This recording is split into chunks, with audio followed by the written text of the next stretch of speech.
Assalamualaikum warahmatullahi wabarakatuh. Perkenalkan, nama saya Fitriawati Anugrah Rusli dengan NIM 25060850120. Di sini saya akan menjelaskan mengenai hakikat, peran, dan fungsi kurikulum dalam pendidikan. Yang pertama itu ada pengertian kurikulum.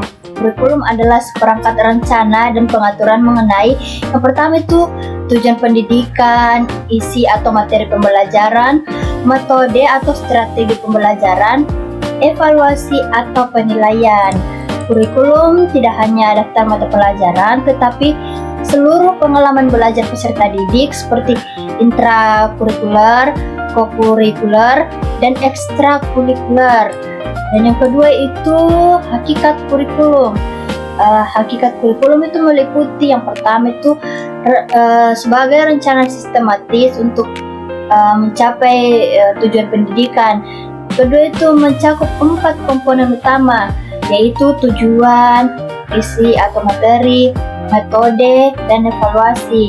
Yang ketiga itu termasuk hidden kurikulum seperti nilai, sikap, budaya sekolah.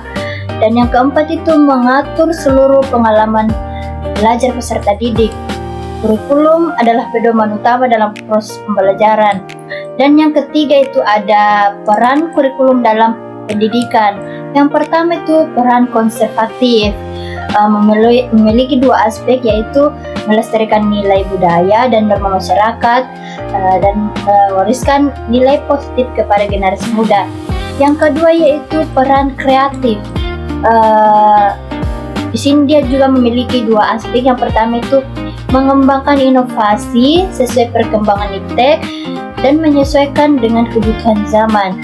Dan yang ketiga yaitu peran kritis dan evaluatif. Dia juga memiliki 2 aspek. Yang pertama itu menyeleksi nilai dan budaya secara kritis dan membentuk kemampuan berpikir kritis peserta didik. Dan yang keempat itu ada fungsi kurikulum. Fungsi pertama yaitu integrasi. Integrasi itu mengintegrasikan seluruh komponen pendidikan dalam satu kesatuan yang utuh. Yang kedua itu ada fungsi diferensiasi, yaitu menyediakan materi sesuai minat, bakat, dan kemampuan peserta didik.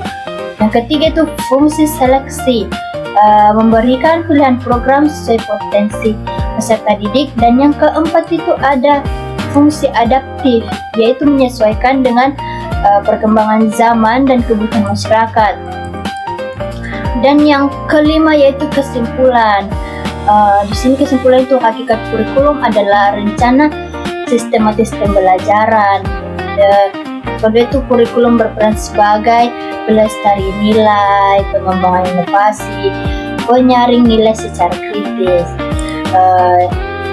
Yang poin ketiga itu kurikulum berfungsi untuk yang pertama itu mengintegrasikan, membedakan, menyeleksi, dan menyesuaikan pendidikan. Sekian video presentasi dari saya. Wassalamualaikum warahmatullahi wabarakatuh.